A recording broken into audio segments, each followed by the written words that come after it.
Muitas são as perguntas que nos fazemos durante a jornada na Terra. Onde encontrar as melhores respostas às nossas indagações? Trazemos muitas dúvidas em nosso caminhar existencial, mas o Espiritismo tem as respostas que a vida nos propõe. A Vida em Foco está no ar e você é o nosso convidado especial. Fique conosco!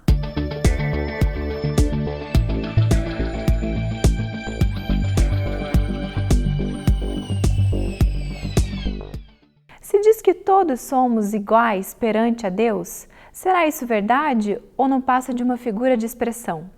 Mas efetivamente, o que é ser igual aos outros? No que efetivamente somos iguais? Igualdade é uma lei divina? No que ela nos iguala, considerando que somos 7,2 bilhões de seres encarnados na Terra? É uma lei moral? Como o Espiritismo aborda essa lei à vista da criação? Acompanhe as respostas a estas indagações na entrevista de logo mais. A Vida em Foco traz também curiosidades, crônica, o Espiritismo esclarece e fechando o nosso encontro de hoje, mais reflexões sobre a doutrina espírita e os ensinamentos de Jesus.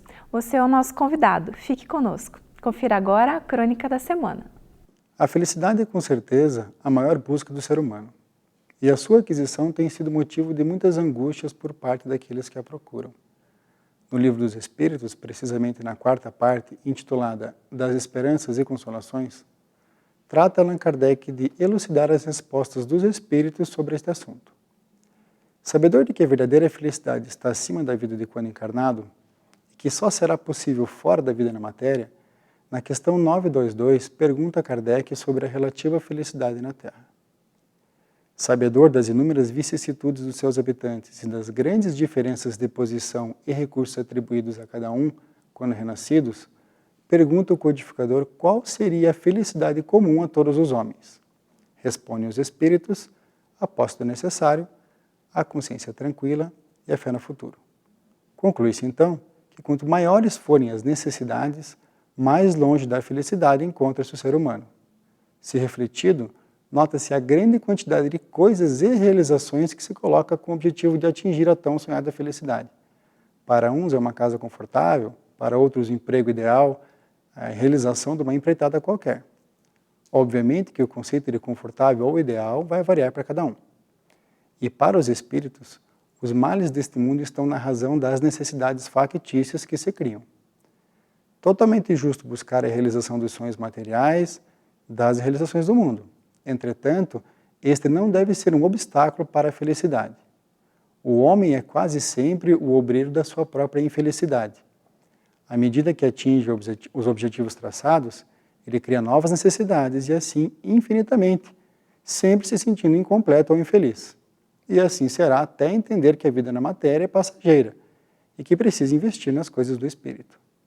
Por isso, citam os espíritos a consciência tranquila, do dever retamente cumprido, da certeza de ter feito o seu melhor, de ter realizado tudo o que poderia para que o certo prevalecesse sobre o errado, o injusto ou o prejudicial. Porque nenhuma pessoa de bem consegue dormir tranquilo, tendo a consciência acusada de mal proceder. Por isso, afirma o Livro dos Espíritos que a consciência tranquila traz a felicidade. Se não deste mundo, quando encarnado, no mundo espiritual, quando liberto do corpo e livre para pensar em tudo o que fez e semeou para o seu futuro. O terceiro ponto citado pelos Espíritos é a fé no futuro. Só uma mente tranquila de saber que Deus está no comando de tudo, com sua infinita justiça e bondade, é capaz de viver num mundo de injustiças. A Terra, por ser um planeta de provas e expiações, permite que se manifeste a maldade, a injustiça e o sofrimento. Entretanto, nada disso acontece à revelia de Deus. Tudo tem um propósito, que é o melhoramento dos indivíduos. O erro ainda é um meio eficaz de aprendizado de espíritos embrutecidos que somos. E esta crença de que tudo tem um motivo, de que Deus está no comando e que todos nós seremos arrastados à felicidade suprema e à tal citada fé no futuro, que nos tranquiliza e nos traz a felicidade de estar na condição de quem acerta ou de quem tenta acertar e não daquele que está semeando o mal ou prejudicando o próximo. A Vida em Foco traz hoje no quadro de entrevista o tema Lei da Igualdade. Veja o que o Espiritismo tem a dizer sobre este assunto.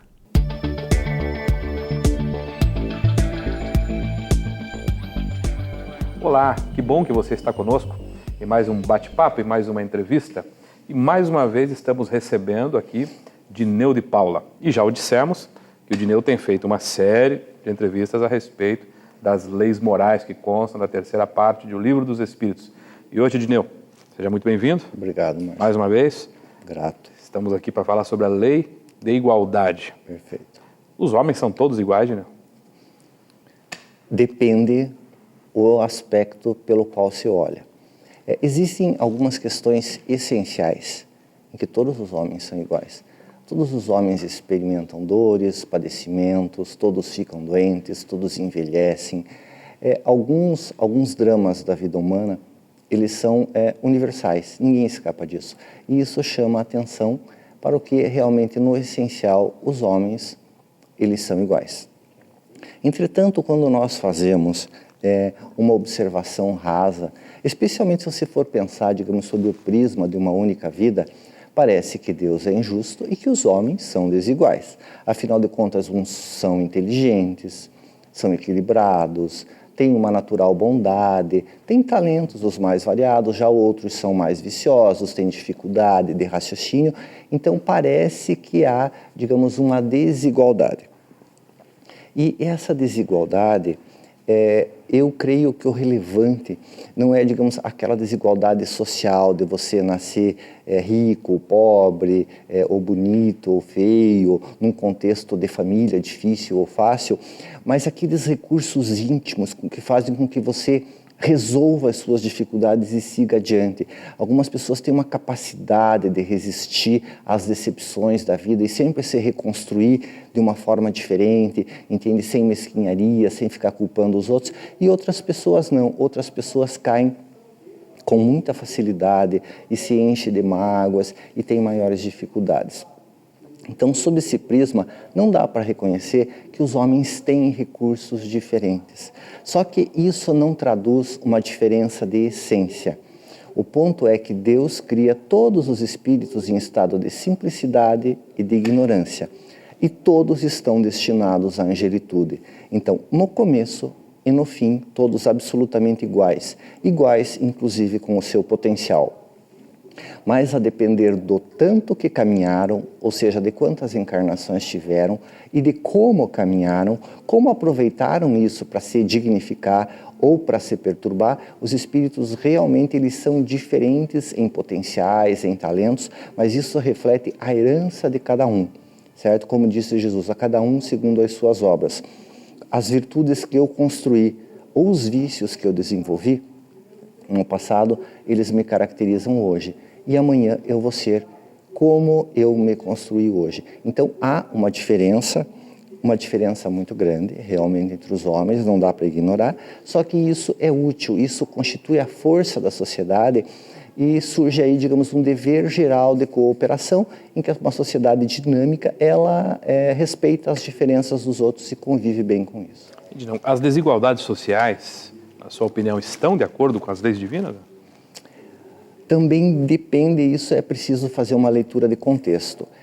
Evidentemente, as desigualdades gritantes, entende? Como a extrema riqueza, a miséria, a falta de tudo, de saúde, tudo isso falta de comida, né? Exato, que gera desespero, famílias que passam frio, mães que não conseguem o necessário para os seus filhos, a título de remédio. Evidentemente que isso aí não está de acordo com a lei divina, porque isso traduz o orgulho e o egoísmo dos homens. Alguns se acham superiores e acham que merecem tudo, enquanto para, digamos, quem não está nessa classe privilegiada, parece que nada é merecido, como se fossem seres inferiores.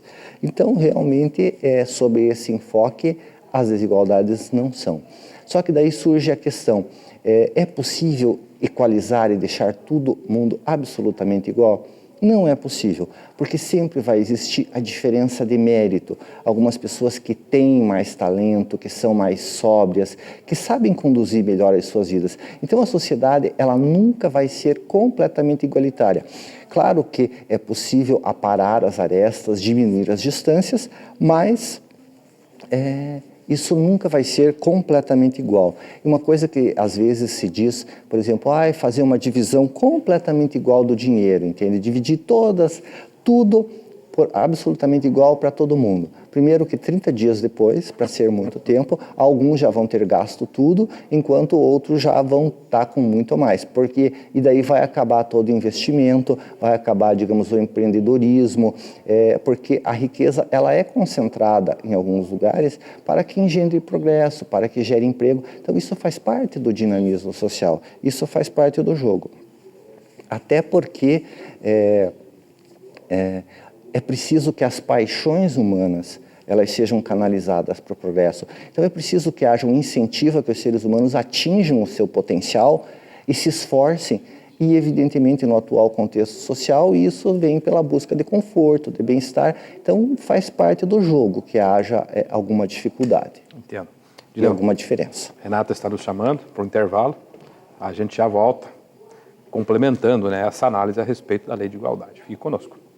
Aguarde uns instantes, vamos para um breve intervalo e logo voltaremos. Até já!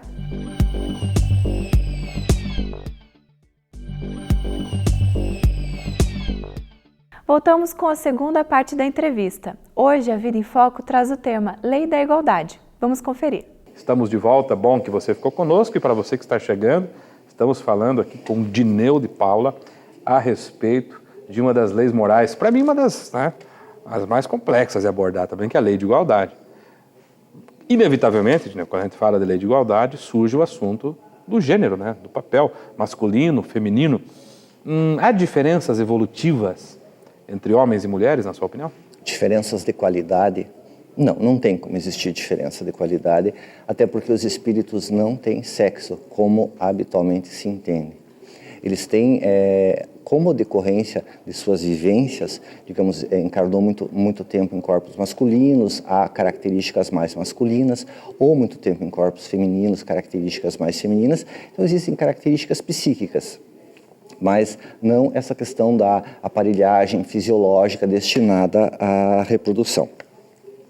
Então, o espírito ele pode encarnar tanto como homem e tanto como mulher. E isso depende da sua necessidade de evolução. Inclusive em decorrência dos costumes sociais, das práticas, as vivências ao longo do tempo em corpos masculinos ou femininos, elas permitiram de forma mais marcante o desenvolvimento de certas características psíquicas.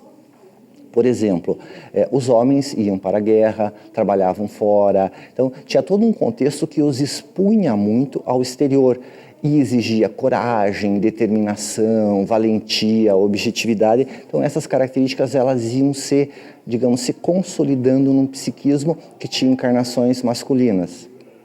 Ao passo que o espírito que encarnava como mulher, ele ficava restrito ao lar, ao cuidado com os filhos, daí desenvolvia ternura, renúncia, recato. Só que o espírito ele precisa evoluir em todos os quadrantes. Então havia umas alterações de polaridade quando você desenvolvia muito e ficava muito marcado por determinadas características psicológicas, isso mudava. Eu creio que hoje em dia a sociedade está mais homogênea. Então o homem tem ternura com os filhos, então a mulher também sai para trabalhar. Então eu creio que hoje em dia já é possível chegar a um equilíbrio entre essas características femininas e masculinas, sem precisar ter a alternância constante entre os sexos. Mas então se o mesmo espírito pode encarnar como homem ou como mulher, evidentemente não existe uma diferença evolutiva ou de qualidade. O que existe é uma diferença de função. Conforme você encarna como homem ou como mulher, existem algumas funções que são típicas, por exemplo, a maternidade, não tem como negar que o organismo feminino ele é constituído de uma forma diferente, é um psiquismo um pouco mais delicado, justamente porque ela é convidada pela natureza a exercer essa função do cuidado de um modo mais direto, a amamentação com os pequeninos que chegam. Só que os direitos devem ser evidentemente iguais. Então, não existe uma diferença, nem pode existir uma diferença de qualidade, entende? Não dá para dizer que um é melhor do que o outro, isso não cabe na análise. Não existe essa possibilidade, entende? São funções diversas, tal. E até porque, como nós somos sempre herdeiros de nós mesmos, então, homens que oprimiram as mulheres ou que fizeram passar legislações ou costumes que vilipendiaram as mulheres, reencarnam como mulheres para viver aquilo e às vezes de forma muito estridente e raivosa, daí lutam para reverter a situação. Tá? Mas é verdade. Isso explica muita coisa. Explica muita coisa, entende? É a luta para reparar o que a própria pessoa fez no passado. Dineu, à medida que uma sociedade evolui, as diferenças tendem a diminuir? Tende a diminuir. Há uma passagem do Evangelho em que Jesus diz que o reino de Deus não vem com aparências exteriores. Isso é algo interessante de refletir.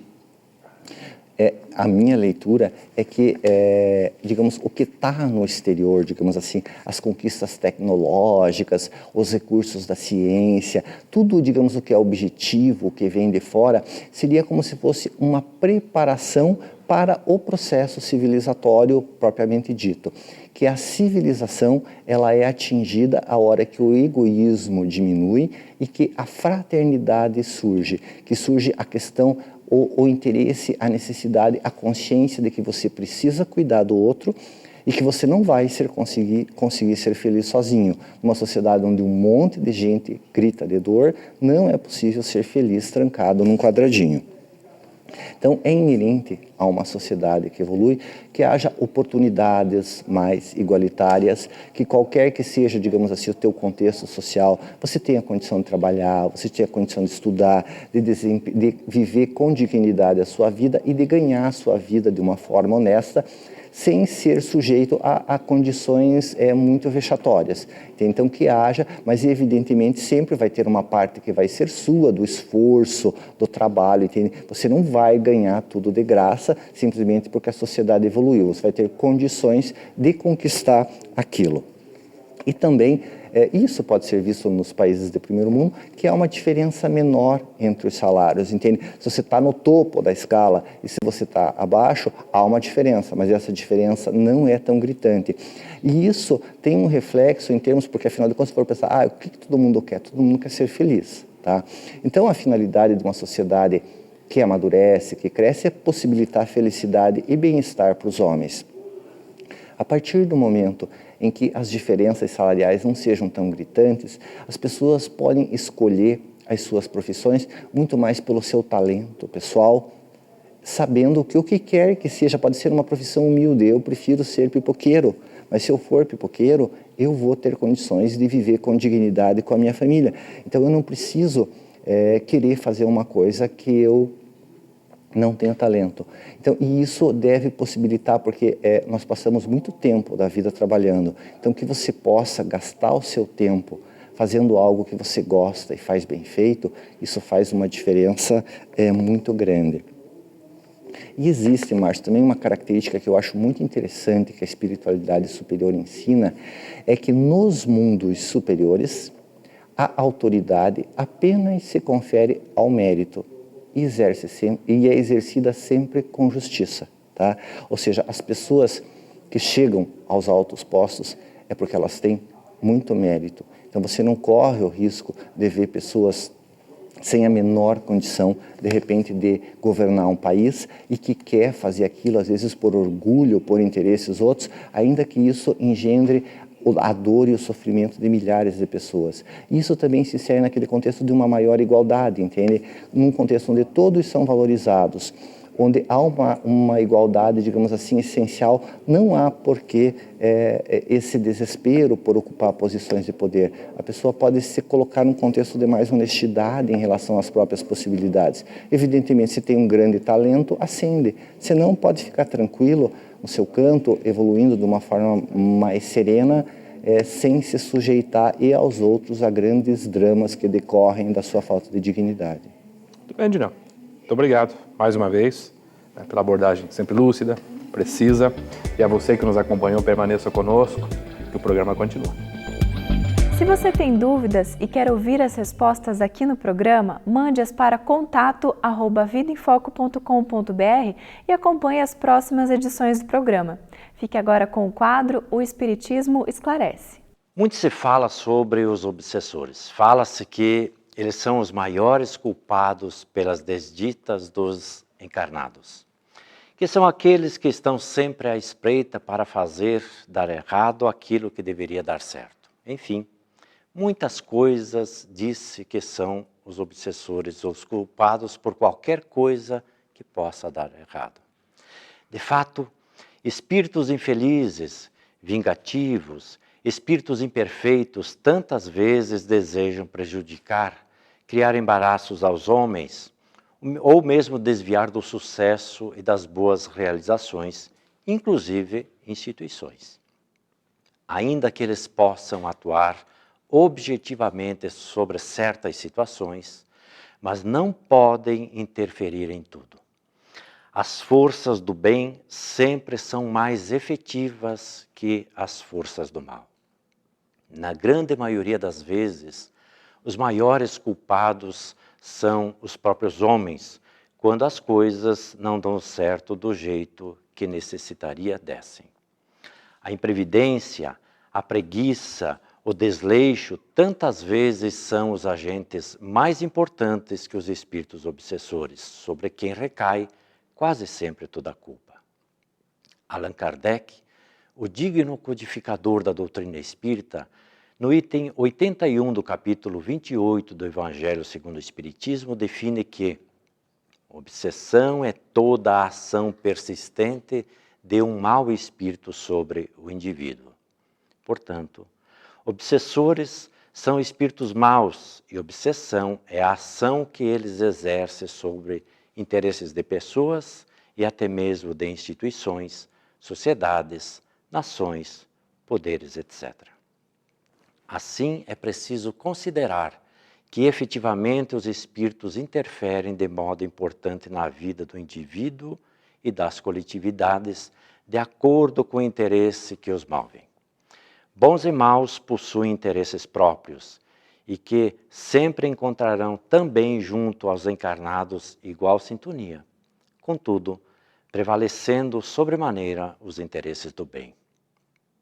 Como se vê, não são só os obsessores os culpados por tudo de errado que possa acontecer, e sim, concorrem para que não dê certo também em face das imperfeições humanas.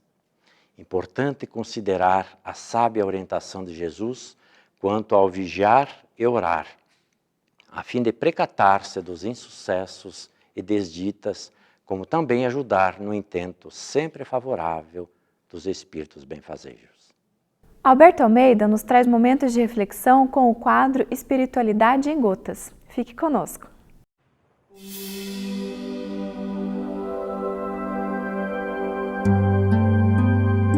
Espiritualidade em Gotas. Esmola é caridade?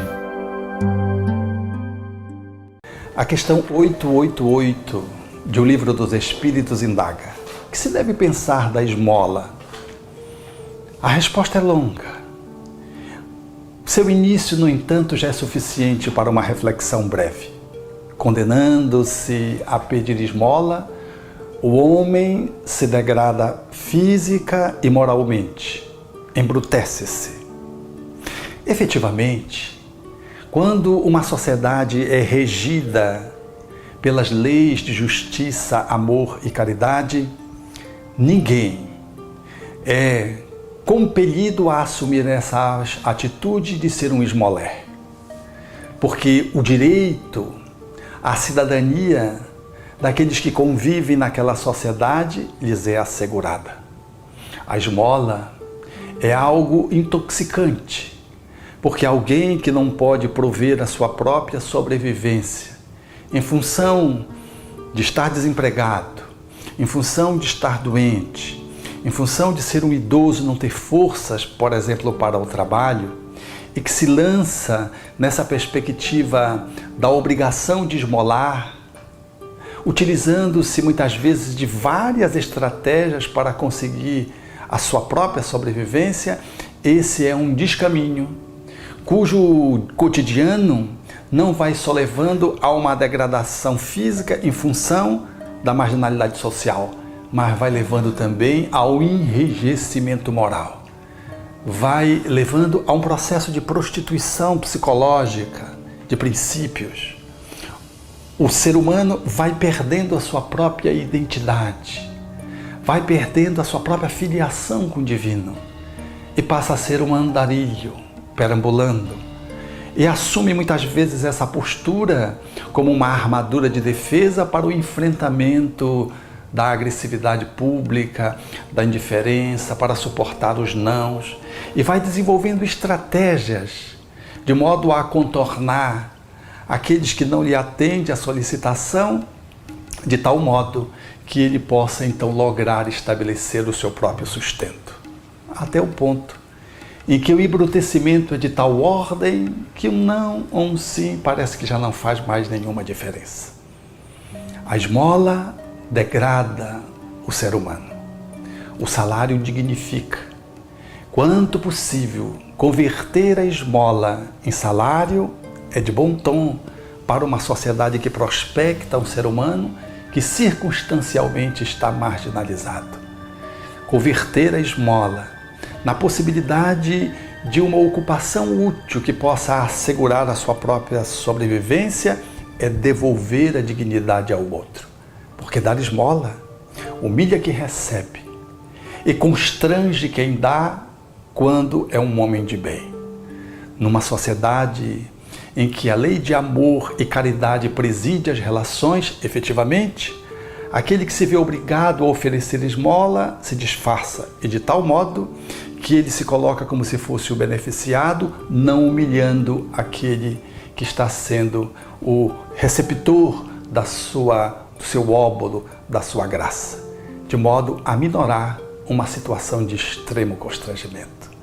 Isso é uma atitude também cristã.